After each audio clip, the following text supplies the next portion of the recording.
Where are my YouTube people? Where are my YouTube people? Where are my Facebook people? We are kind of late today. Anyway, welcome to Politics Done Right, my brothers and my sisters.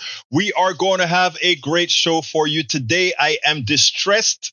I just got through processing the last video at 2:59. It was still running at 3:01, converting it to MP4 so that we can display it. But we got it. Welcome aboard, Eric Hayes. Welcome aboard, Bruce Pollard. Bruce, not am I loving the pictures that you've added to our website with the articles that you placed there.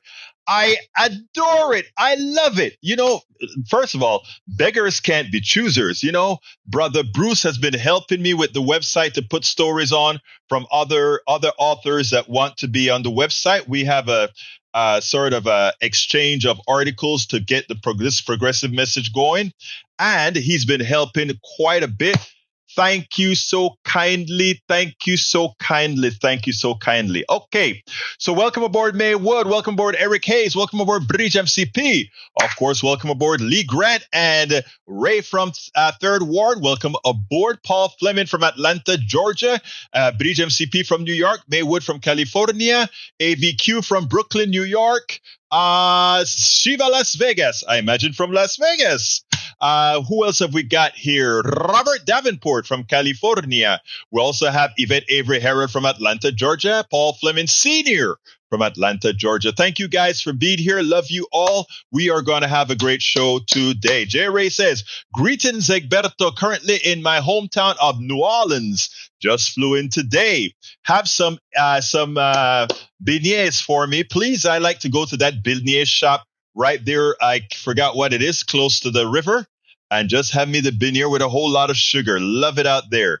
Let's see. Bridge MCP. So a few lies or memories against over 30,000. Big deal. All right. Paul Fleming says, let's see. Let me go from the top because I want to be in order. Anyway, we have Michael Ronan says, The Verge. Jon Stewart's The Problem. Apple TV Plus show ends reportedly over coverage of artificial intelligence, China, and editorial disagreement with Apple. I want to see the last episode of The Problem about AI and China more than ever before. Wow. I want to see that too. I didn't hear about the Jon Stewart leaving Apple. I would love Jon Stewart. Do you know what's so funny? Why is Jon Stewart having to use the Apple platform to distribute his stuff? He doesn't need that platform. He just have to put it there on YouTube and everybody's going to jump to go see Jon Stewart.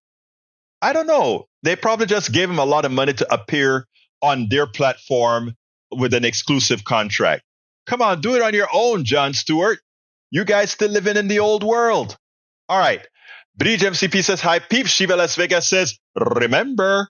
Paul Fleming says, Senator Bernie Sanders said he would oppose President Biden's nominee to lead the National Institute of Health, putting her confirmation in jeopardy. Dr. Monica Bertagnolli has not convinced me that she's prepared to take on the greed power of drug companies and healthcare industry and fight for the transformative changes the NIH needs. And I did that. I did a story on that. I was supposed to do it at KPFT. It's in my newsletter about the patents that are being rushed for people who are manipulating the system so that the private companies can make a lot of money on drugs that are developed with the government money. They need to read the Baines Act. Anyway, I'll talk about that a little bit later. Anyhow, let's see. Bruce, yes, I love the pictures. Bruce, good afternoon, Maywood. AVQ says, hey, kid, did you see this? 203, this from me, 2247. Current state of sea ice. I saw it. Okay. What else have we got here? Eric Hayes has a long message in there about consolidation is not having an Exxon buying Pioneer and now Chevron taking Hess, all in the name of survival. Who cares?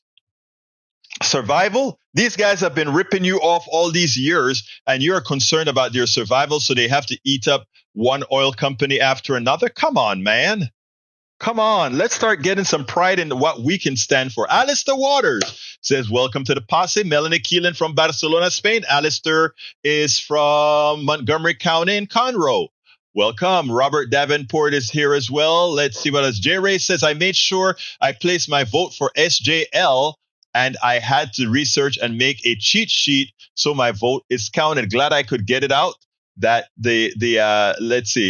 way and focus on increasing turnout for my supported candidate. Sheila Jackson Lee is SJL, for those who don't know. I have a piece on Whitmire that I did this morning. I'll play that. I think I'm going to do that first, but I got to pull it up because none of that's pulled up so far. Paul Fleming says, of the 9 Republican candidates running for Speaker, all voted against reauthorizing the Violence Against Women Act. 8 voted against capping insulin costs. 7 voted against certifying the 2020 election. When I say the GOP is a party of extremism, that is what I mean. Absolutamente so. Michael says, I'm away today. Catch you tomorrow. Among Us has a new map. Playing a marathon session. Well, we're going to miss you, Michael Rudnin. You're an integral part of the show. Bridge MCP says, so now we have 4 down, more will drop. Makes the judge's schedule easier to move trial up. Dropping like dominoes, of course, because the president is not going to pay their lawyer fees, so it's easier to settle. And if you're settling for a felony and misdemeanors and no jail time, hey, who shouldn't run and take that, right? All right, we've got Melanie Keelan says Robert David. Oh, she's saluting folks. Paul Fleming says Gene Ellis was my pick to be the next, and now word she's pleading. As a former deputy district attorney in Colorado, Ellis should know that Powell's plea signals trouble for her. Ellis had to be concerned that Powell will testify against her and that others may beat her to Fannie Willis, Jack Smith, door if she doesn't get on the move soon. You nailed it. Egberto, you shouldn't care about any big company consolidation. They consolidate price too. Well, I tell you what, the reason I don't care if the oil companies consolidate is after their consolidation, I am for the nationalization of the energy industry. So let them consolidate. It makes nationalization quite easier. It doesn't belong in the private sector. It doesn't belong there. I can give a complete essay on that. All right. Robert Davenport says the PDR posse is at near full strength today, left, right, and in between. And I love you all. I love my entire PDR posse. Big hug. Love you all. And I mean that from the depths of my heart. All right, Melanie Keelan. Okay, folks, I tell you what, none of the videos are loaded, but as I speak, as I kind of bloviate, I am able to load the one that I want to start with if I can get to it. Earlier this morning, one of the precinct chairs in Harris County called me up and he said, hey, guess who is going to be on? Houston Matters. It's one of our public radio stations talk show, not the community station that I am at, but the public station. And he said, check it out. It's going to be John Whitmire. John Whitmire is a Democrat, a state senator Democrat who's running for the mayor of Houston. Now, I think John Whitmire is too conservative, and this applies to many other major cities. A lot of times conservatives know they can't win in these cities, and you have people that are fairly conservative running those cities. In Texas here, we have a DA that was a Republican. She changed to a Democrat, won the election, but then tries to prosecute Democrats, right? That is what she does here.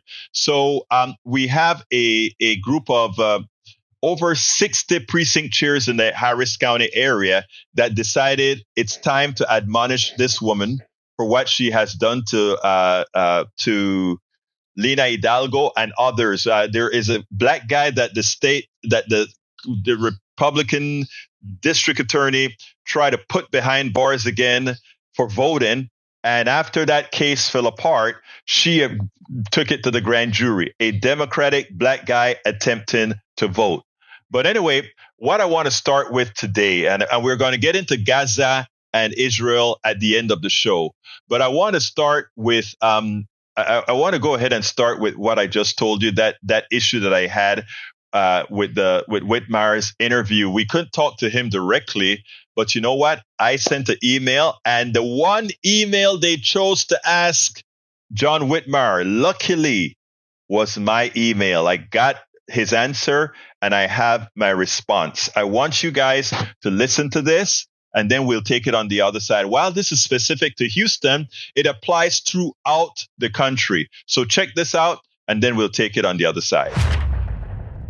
This morning, Houston, Texas mayoral candidate John Whitmire appeared on PBS show, I think it's called Houston Matters.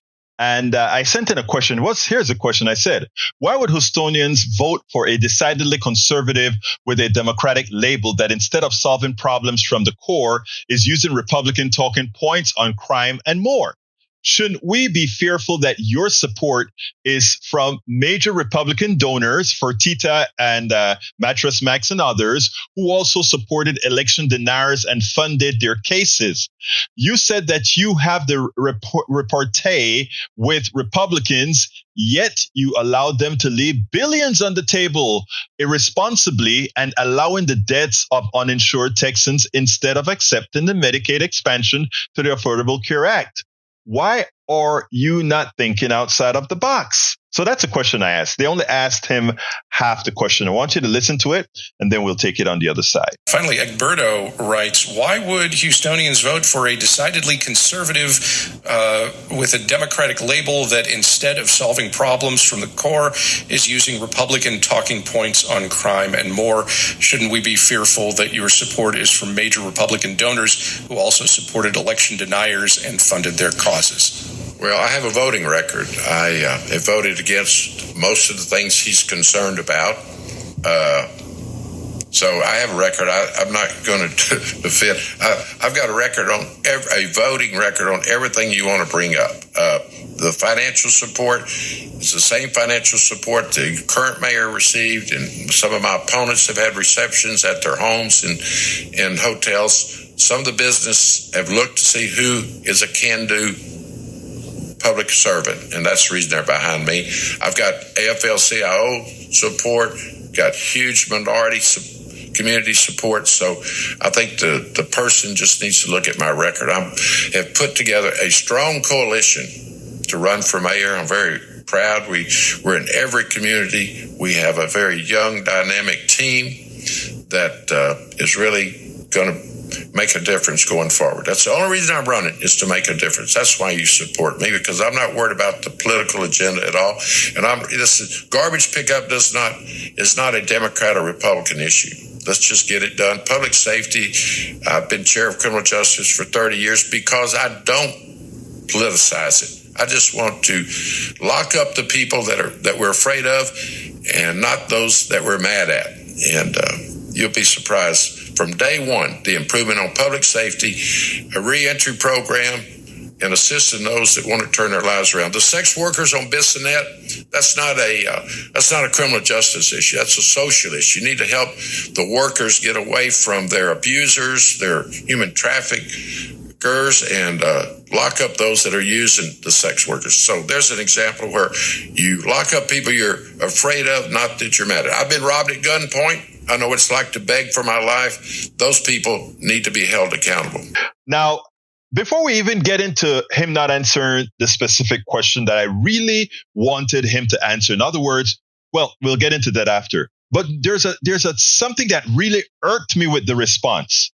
Let's lock up those we fear, not those we don't like or those that are bad. That's what he said.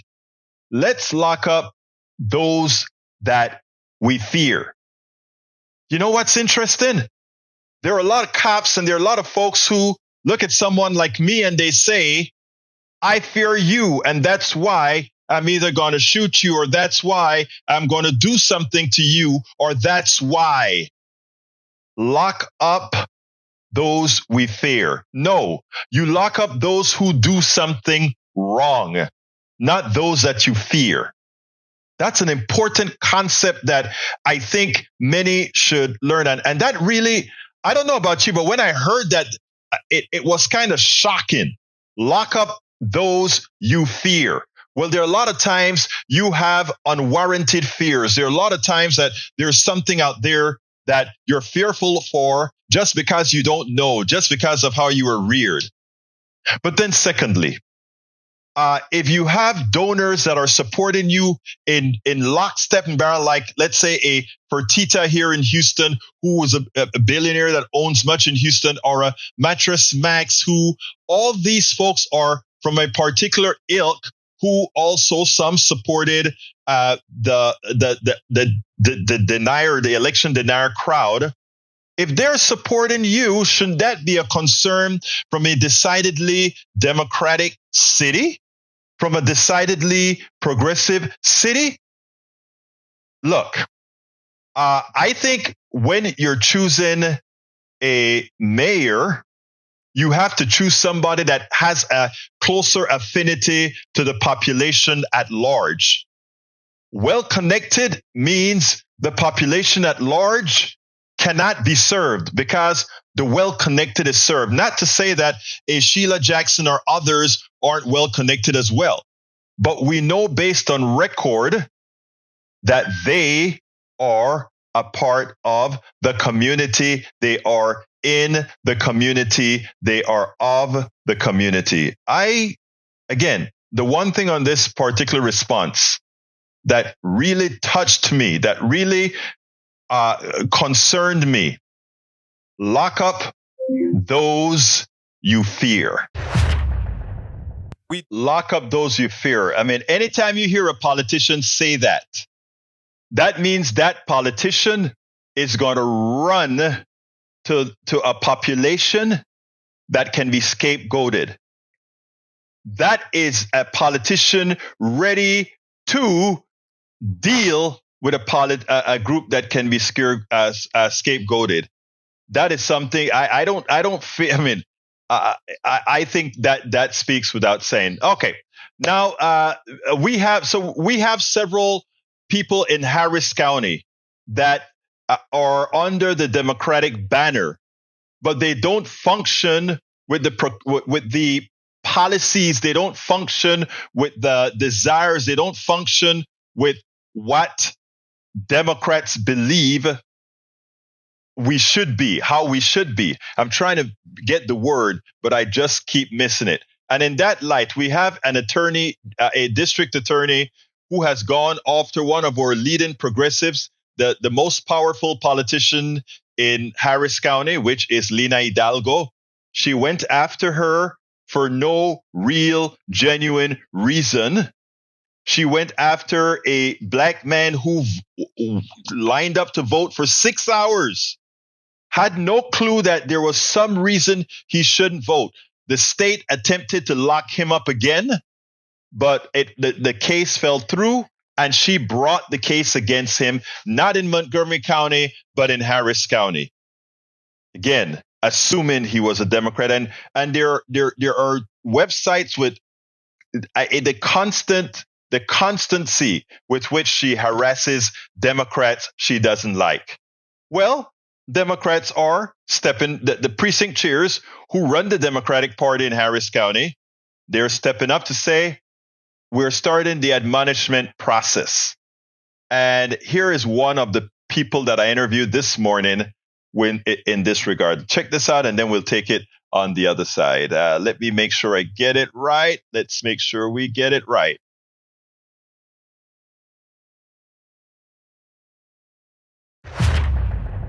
Welcome to another edition of Politics and Right. I'm Egberto Willies, your host. Today, we're honored to have Precinct Chair of Precinct 991 Precinct Chair Cameron Campbell is part of a large contingent of precinct chairs in the Democratic Party in Harris County that are set to sanction our district attorney. With us today is Cameron Campbell, known as Coach Cam. Cam, how are you doing this afternoon? Fantastic. I'm out knocking doors trying to get folks out for these municipal races. Well, I mean, that is what we're all about, making sure that the entire body politic is out there and that people are coming out to vote. So thank you for what you're doing. Now, why did you form part of that signature group, that large contingent of precinct chairs that want to do something about the district attorney, Kim Ogg, that we have right now? Yeah, so for me, I guess a bit about my background. So, local guy, played football at the University of Houston. Kind of go Cougars, very proud Cougar. And sports has shaped so much of my life. And so, the way that I really saw it, or the way it made sense to me was, I just watched these like micro infractions begin to pile up, right? So the first one was the beef with Judge Hidalgo, right? And just to, I'm a coach. I call things how it is. I played on plenty of teams with guys I didn't like. I played on a lot of teams with guys that I didn't care for, right? So the idea of, having internal conflict being communicated externally, I just was not a fan of. And the definition of team is being on the same page and moving in the same direction. And, you have difficult conversations in the locker room. You don't have them in the media. And so my first, that was kind of first thing. It was like, this Kim Ogg is not a very good teammate. And then you fast forward. Well, let me interrupt you there a second. Coach, let me interrupt you for a second. And the reason why is I want the audience to understand something. The district attorney is a Democrat, but the laws that govern our society are not Democratic laws or Republican laws. There are laws. I need the audience to understand that I think your angst with the district attorney isn't that she is somehow enforcing the law on evenly. I think your angst is that she is not being fair in placing the laws on folks.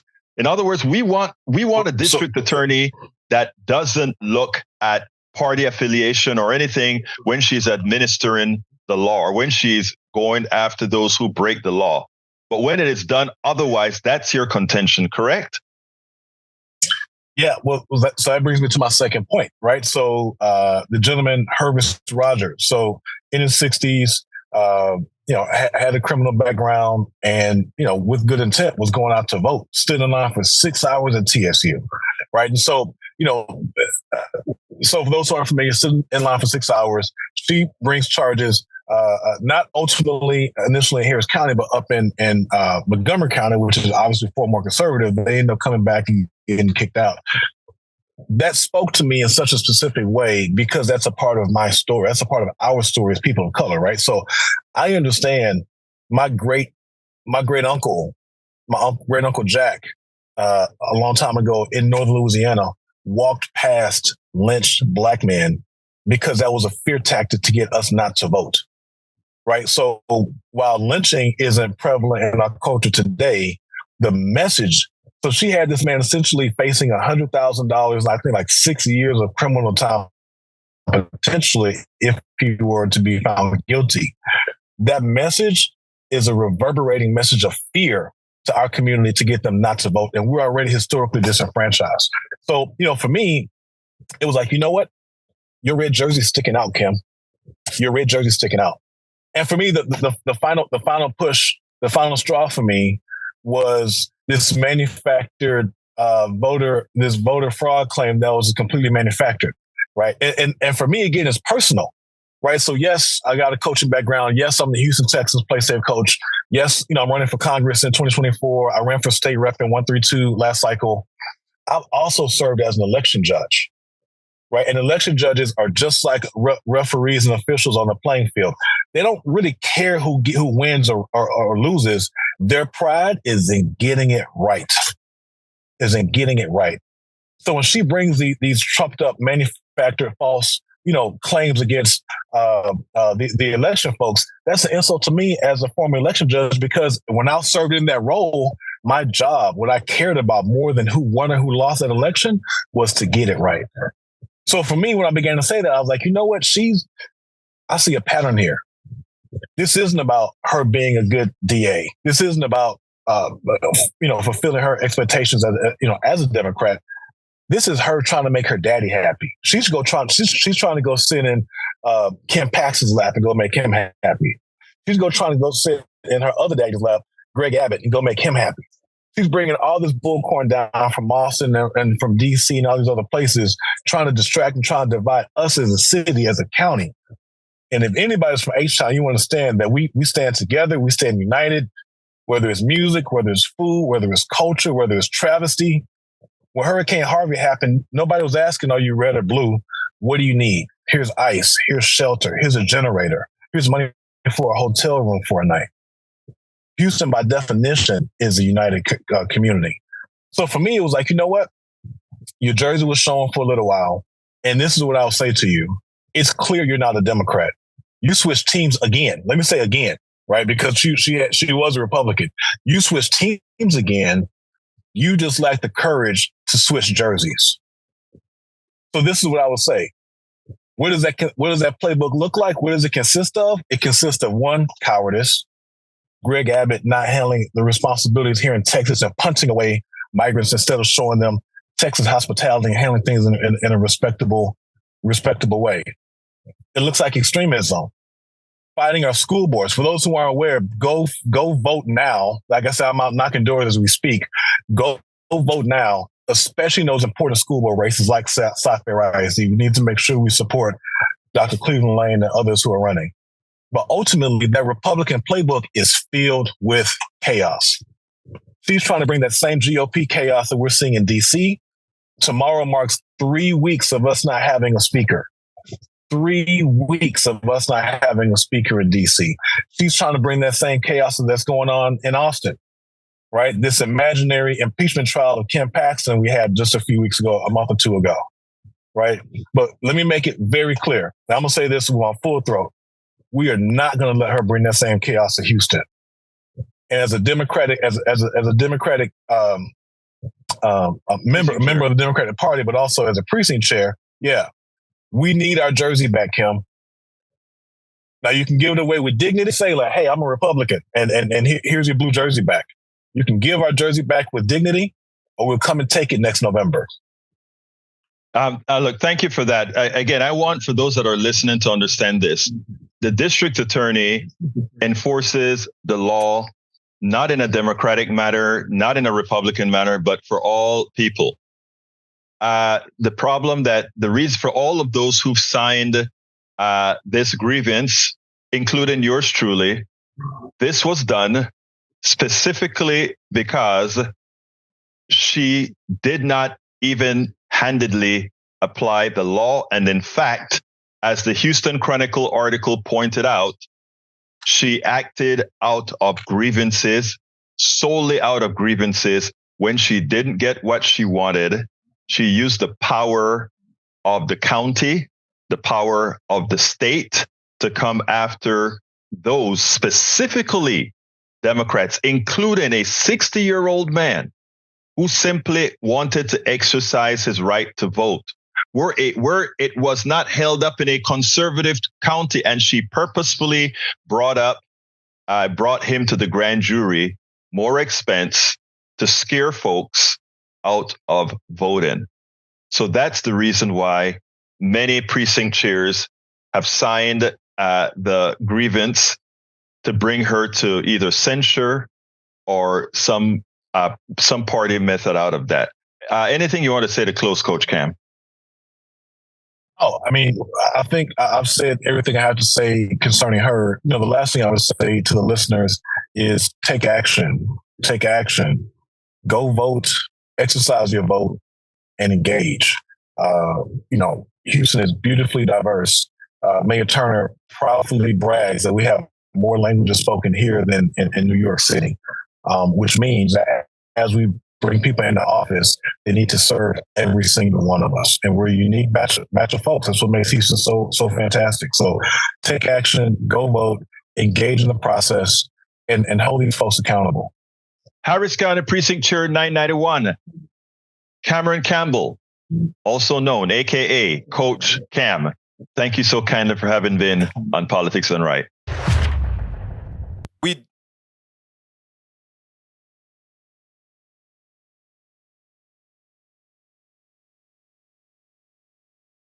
We have two particular candidates in Houston that should concern Democrats because of their, how should I put it?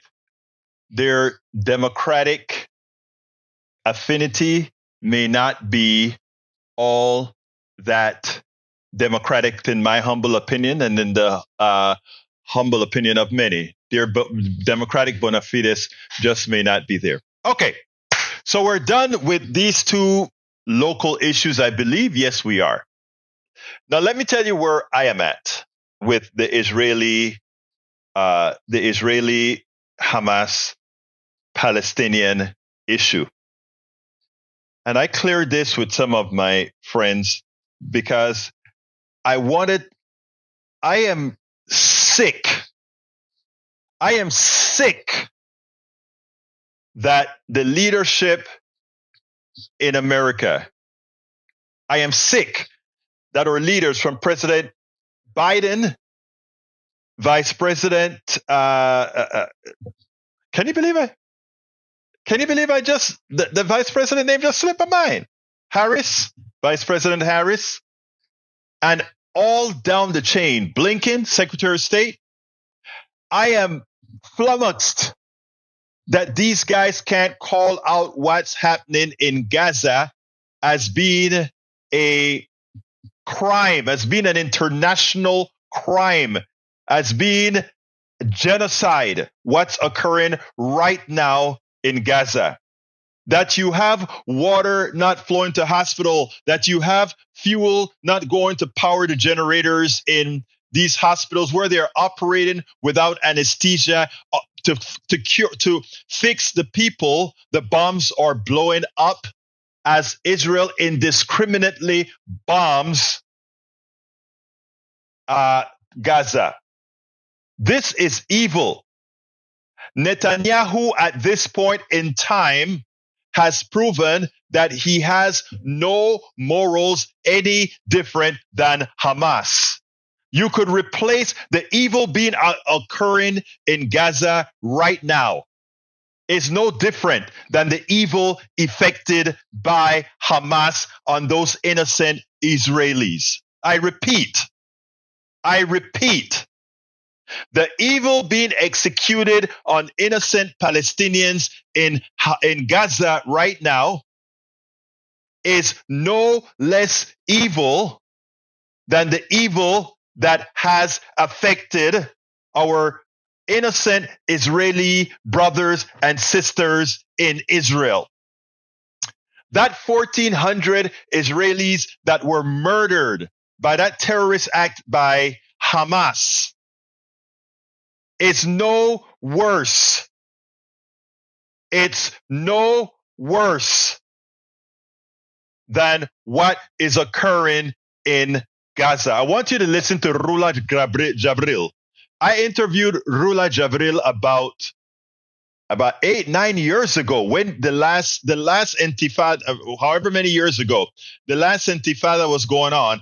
I interviewed Rula Jabril. Check it. Look out Rula Jabril on my website, because it seems like every time we get these skirmishes, Rula is the person to talk to. And why?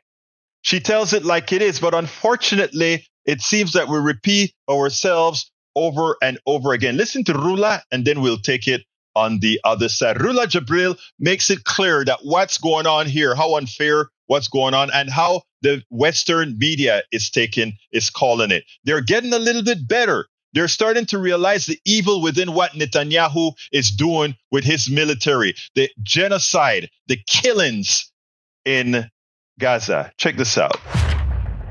Only just a few dozen trucks have made it in with supplies so far. The UN is saying it needs really 100 trucks a day to be going in to get the supplies to the people who need it. And perhaps more. You're probably right, given especially how many people are in even more need than they were originally. And we know that situation in Gaza is pretty sparse for people in what they have on a good day, right? So is it really possible to get what's needed inside Gaza, especially as all indications appear that there's still an imminent ground invasion coming? I mean, this depends on Israel. Israel, according to international law, is the occupying power. So it's depending on them to decide if these people starve, die by starvation and by thirst. This is international law. This is not my opinion. These are the facts.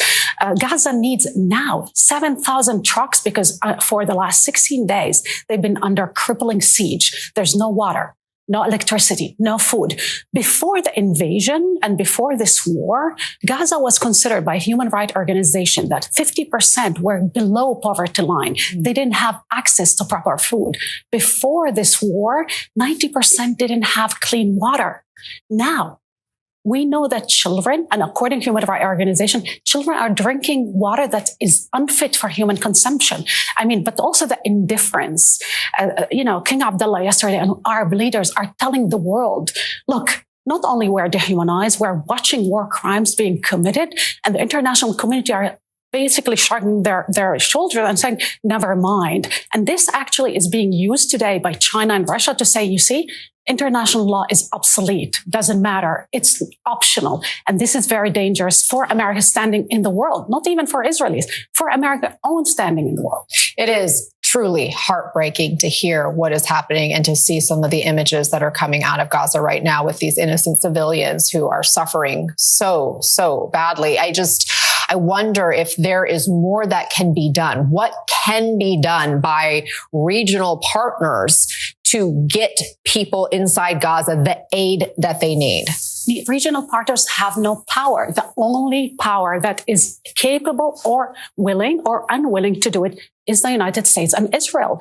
It's but Egypt and Jordan are both saying they don't want refugees, and you have that Egypt border crossing. Again, they have millions of Palestinians that live already there. Israel what Israel is doing is trying to tell them, basically, you need to bail us out. But according to international law, not even to Egypt or Jordan, it's incumbent on the occupying power to save civilians and not to create a refugee crisis and expel them in perpetuity forever. If we look at Israel policies, according to what they're saying in words and deeds, they don't want them there forever. They want to expel them, millions of Palestinians. This is according not even to me, to international law and to the international community, to the Arab leagues and others. This is ethnic cleansing. And the fact that President Biden didn't even manage to get 20 trucks into Gaza, it tells you that there's no pressure whatsoever in Israel to do anything. These people are going to die in masses. Gaza is becoming a graveyard. So those 20 trucks did get in. And I wonder if I could ask, what happens after Israel goes in? They say they want to wipe out Hamas. If they are successful in doing that, what's next? Can you envision Gaza without Hamas there? What would that look like? What's the realistic scene? I'll tell you what this will look like. We all remember what Fallujah was and what Mosul was. Those two insurgent war, which is door to door, street to street, were already a bloodbath, a slaughterhouse. And so if you're looking at Gaza, 2.3 million people, if Hamas is 50,000, you have 2 million people in the smallest strip of land, the most populated, the most impoverished. And this is when you will lead a ground invasion. On top of it, aerial bombardment, carpet bombing. This will lead to not even to humanitarian. This will become basically, a slaughterhouse beyond our imagination, a carnage, a real carnage. And in that moment, I think both the United States and Israel will lose international support. They're already seeing people around the region telling us this will create mass radicalization. I remember Donald Rumsfeld, who used to ask himself after the invasion, not before the invasion, are our policy creating more extremists? Are they creating less extremists? General Petraeus, when he led the surge in Iraq, how did he really reduce the terrorist attack from 50 to 0? There were 50 terrorist attacks in Iraq during the surge. He reduced them to 0. He separated the civilians from the militants, actually ended their subjugation by the Sunni. He involved them in the political process. And this is when basically Al-Qaeda ended in Iraq, when they killed Abu Musab al-Zarqawi. If we don't learn from these policies now, I think we will find America in another war in the region. And this is not only plausible, this is highly probable. And I think we need to tell the truth about this because the world is seeing it coming and Americans are delusional about it. I talk to Arab diplomats and they all tell me the discourse in America is totally detached. They don't understand the region. They talk to themselves about the region through their prism and they don't understand the rest. And that is so true. The West just doesn't understand what's going on to their detriment. And what the rest of the world sees is they see our president, Joe Biden, hugging Netanyahu. And that hug makes him complicit to them. To them, it makes them complicit. Netanyahu is using our bombs. Netanyahu is using our Iron Dome. Netanyahu is getting funded on the order of over $3 billion a year from us. And those bombs are landing in Gaza. And those bombs are killing others. Yes, we have a problem with the terrorism that has afflicted Israel. But, and here is the big but, there are 1,400 dead Israelis, murdered Israelis. And one of the reasons they were murdered as well is that Netanyahu thought he could contain Hamas, and he got money routed from Qatar, I think it's Qatar or the Emirates, to Hamas, because he wanted a state that he couldn't have a Palestinian two-state solution with. So as long as Hamas kept power, there was no two-state solution. And he thought he could just hold them and contain it, and it bit him. And it bit him on the order of 1,400 plus dead Israelis. And by the way, Rula Jabril is an Israeli. Okay? Israeli-Italian dual citizenship. Now, again, this was done by Netanyahu. Netanyahu caused the murder of many of his folks. Thank you so kindly, Bridge MCP, for the contribution. I would pay more to get rid of DL. Sick of the reasons. So now he is watching YouTube as well. So many are sick of him. Stop reading his crap. Anyone else want to pay to shut him up? I'm not reading the crap that he puts out today, okay? But remember, we're family. I hear you, Bridge. I hear you. I hear you, and I hear you. To Robert Davenport, thank you so kindly for your support as well, Robert Davenport. Super chat from both Bridge MCP and Robert Davenport, who says, Daniel Edo has crossed the line into blatant racism. He's not worthy of the attention the PDR posse offer him in the name of inclusivity of perspective. Permanently ban him. It's not in my nature to ban. But it is also in my nature to make sure we are in a safe environment. Remember, my brothers and my sisters, words. Let me just say this. Bridge, Robert, and others here. Okay? Here's what I'm saying here. Here's what I'm saying. A lot of folks come in here to try to control your well-being. Don't. Do not give that power over anyone. Let it fly. Like I'll let it fly. When folks says, Bruce, thank you for the admonition. Bruce says, be careful who you blame for the 1,500. You're correct. You're correct. You're correct. Here is the thing, Bruce. I am not blaming Netanyahu specifically for the 1,500 assassinated, murdered by terrorists, okay? But I'm saying what Netanyahu did, and please go ahead and read up on that the stuff that I've been reading, is big in order not to have a two-state solution through third parties. He appeased Hamas, who are in fact killers. Indirection, maybe? I'd like your response on this, Bruce. Indirection, maybe? I want your response, my brother. All right, let's see. Paul Fleming says, life has shown your brothers and sisters can kill you too. We just want you to call a spade a spade. I will. I promise I will. Lee Grant says, keep pro a safe space, PDR, a space for speech, even with views one might find offensive. And you know what? And that's what we try to do here, Lee Grant. And I think that's why you are a big supporter. Breed says, you are and never will be, my bro. You are a racist idiot. I don't mind the right and what they believe. You are a nut. STFU. And I read Breed's out because you drew first blood. AC Rodriguez says, words are like bullets. Once fired, they cannot be taken back. Someone smarter than me really like this quote, but it's very hard to practice because some people deserve more than kind words. E2247 says, I see Egberto let it fly. What a rodeo. He goat ties, barrel races, and bull whores. Yes, brother. Yes. Bridge MCP says, I agree, Lee, but he is beyond that. Don't let anyone pull your string, Bridge. And also remember, Bridge, I've got your back. We've got your back. You've got your back. Okay? Don't forget it, guys. We've got your back. All right, Bruce, I'm still waiting for a response to what I've said about Netanyahu and what I was trying to do. I'd like to hear, because I valued that response. I want to see if you concur with me, have something to add to that, something that I need to be concerned about in the way I say it. So please respond, Bruce.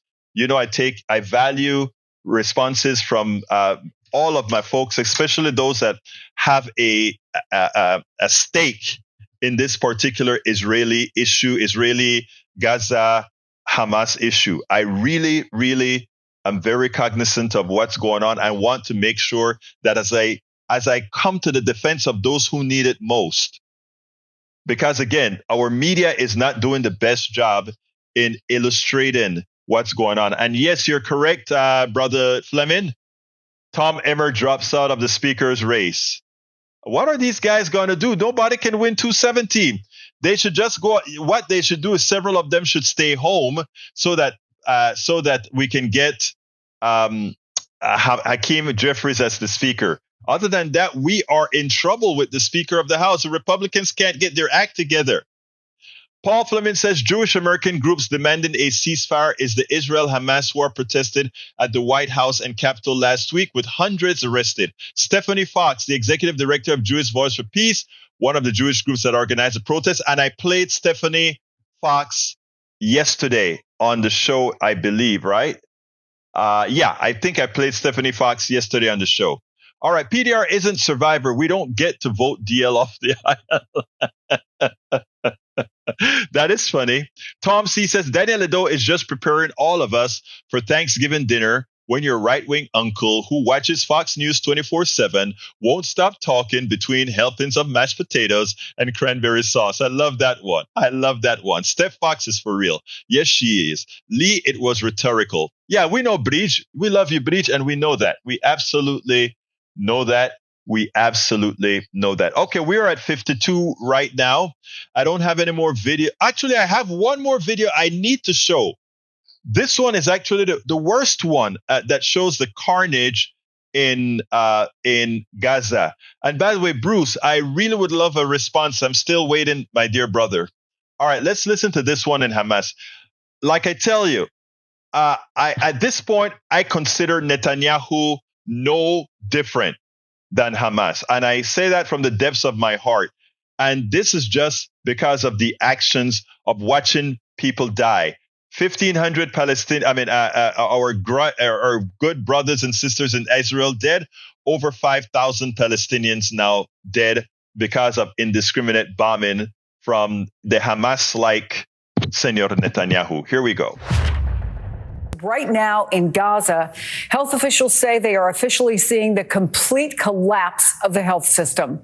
Just look at the scene. This is one hospital in Gaza City, so crowded, injured patients are being treated on the ground. And it's only going to get worse, especially as hospitals along the Strip run out of fuel. One doctor with a stark assessment to Reuters, quote, if the hospital is not provided with the necessary fuel for the generators, we are issuing a death sentence, not a natural death. The execution is in the hands of the free world, human rights organizations, and the United Nations. Everyone is guilty. You are signing a death warrant for the northern Gaza Strip and the patients of Gaza. The death toll there skyrocketing in the last 24 hours, at least according to the Gaza Health Ministry. They say 704 people have died just since last night, the largest number since the start of the war. This morning, relatives checking body bags at the morgue to see if they can just recognize any of the faces of the dead. It's a massacre, really a massacre. I really don't know what to say. I'm speechless, completely speechless. I have lost all my family, my entire family, and the relatives that we hosted. We have lost them. Yes, it is a massacre that's going on right now in Gaza. You know, the terrorist event in Israel, wrong, bad, evil, murder, lasted 2 days, maybe 3 days. The massacre that is occurring in Gaza is ongoing. Who speak for the pains of the 300 children dying every day? Who speaks about the pain of just living in what Israel has turned into a hellhole, from being a hellhole to a bigger hellhole, an open air prison? Please, folks, call your Congress people, call your president, and let's tell our Congress people and our president, we cannot be party to a massacre. We cannot be a party to the killing of children. We cannot be a party to the assassination of human beings with indiscriminate bombing. We cannot be. We should not be. We should not encourage that behavior. Please, folks, start calling your Congress people, start calling your president, start calling everyone and let them know we will not be party to it. Read my and Robert comments above. Let me go ahead. I guess you have new ones. Let's see. Robert Davenport says, free speech is the right to not fear government. Repercussions, not the right to spew vile racism without others trying to cap the sewage you emit towards people of color. I concur. I agree 100% with my brother, Robert P. Davenport. And Bridge MCP says, yes, Robert Davenport, I know of several people who don't come anymore or seldom come because of him. Heck, I can watch the videos without the chat at this point. Folks, you can actually disable the offender on your Facebook and on your YouTube. Please do. But the other thing that I'd like to say is the following, and I ask you respectfully, and I ask you kindly, and this is where I would like to build us up. And Bridge, you said that you know people personally, not on YouTube. I thought you could block on YouTube. I didn't know that. Let's see if we can figure something out. Here's the thing, Bridge. And I'm saying this in front of Ledo and everybody else. And I ask you to listen to me, and I'm saying this respectfully. I want all of us here as a part of the Politics Done Right posse to do an important thing. Disempower those who are spineless and try to empower themselves with scare tactics to pull your string. Please. You make these people win by allowing them to change your behavior. Let me take this call. Welcome to Politics Done. Oops, let me see if I can get that on. Welcome to Politics Done Right. Who do I have the honor of speaking with right now? Your name. High blood pressure. Okay, no problem. Is there anything? Who am I speaking with? Okay, they hung up. All right. So here is the deal, Bridge and everybody else that's listening to me. And I'm asking you, don't shut me out here. I ask you to listen to me in the framework in which I'm speaking. We are strong. We have to be strong with the forces that are coming against real democracy, with the forces that are coming against us progressives, with the forces that are coming against even some on the right. We have to be strong. And what we have to do is not let the weak get strong with their words. We cannot allow the weak to win by having us change our behavior. Because remember, they are weak, they are spineless, but you know what? They can be annoying. You know, a gnat is annoying, a mosquito is annoying, but unless it puts its venom into your bloodstream, that's all it is, annoying. To solve our problems, to win this battle, we're going to have to tolerate all of that. And I get it. But please stick with me and Bridge. For anybody that you know is not coming along because of some of the perturbed people we have that continues to be here, I ask you to encourage them to still come and tell them some of what I've just said, or tell them to contact me directly. I'll speak to them directly on the phone. You know I speak individually to everybody. Please do. Please do. Anyway, we got to get out of here. But before we get out of here, I ask you so kindly to support the program. I ask you to become a subscriber of the show. I ask you to go to politicsdoneright.com/support, politicsdoneright.com/support, and become a contributor in whatever form you can. In whatever form you can. Okay? As likewise,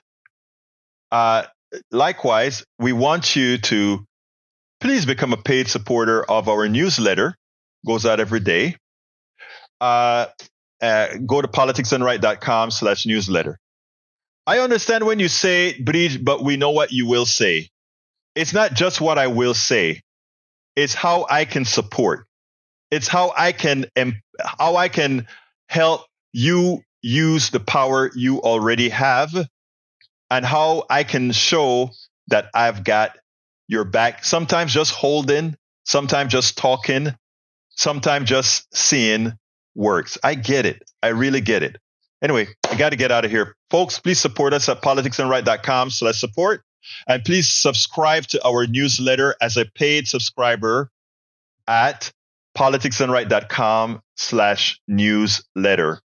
And Bridge and Robert Davenport, I want to thank you guys for your support. I honestly want to thank you all for your support. That's a constant. I couldn't do it without all of you. My name is Egberto Willies.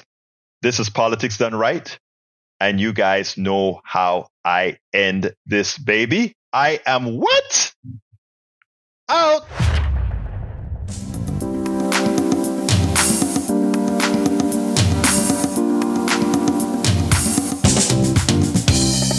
Welcome to Politics Done Right. I am your host, Egberto Willies. This is a progressive program that will take the mystery out of politics. This is the program that will encourage you to make sure government becomes we the people. Whether you are liberal, progressive, conservative, or otherwise, you get to air your point of view. We are an independent media outlet that, unlike mainstream media beholden to corporations, we only owe allegiance to you. Remember, you can also send me a tweet at EGBERTOWILLIES. That is at Egberto Willies. Let us engage. It is Politics Done Right. spend a lot of time deconstructing the news, trying to parse it into a form that everybody can understand. We try to find those little nitpicks where it flies above the fray, etc. If you really like these videos that we do, I want to ask a big favor. Please go ahead, number 1, subscribe to our channel, and number 2, please join if you can. Thank you so kindly for watching. Keep watching. Please remember to share. We must populate the entire internet with our progressive message, a message that we know is what most Americans say that they want. So help us, please.